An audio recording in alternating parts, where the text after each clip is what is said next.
Saudi আরবের বর্তমান সময়ে অপহরণ নিয়ে করণীয় কি? বর্তমান সময়ে সৌদি আরব অপহরণ, ছিনতাই কত কিছুই না হইতেছে। এটা থেকে বাঁচার উপায় কি? তাহলে শুনুন কিছু কথা। কথা হলো, অপরিচিত কারোর সাথে কোথাও যাবেন না, এবং কি অপরিচিত গাড়িতে উঠলে সে ড্রাইভারের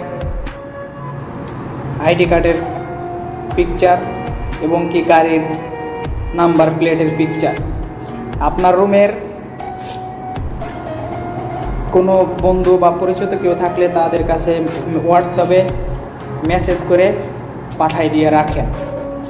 যদি আপনার কোনো সমস্যা হয় তাহলে ওই ডকুমেন্ট ধইরা তারা পুলিশের কাছে ইনফর্ম করতে পারবো, কার্যকলাপটা দ্রুত হয়ে যাবে।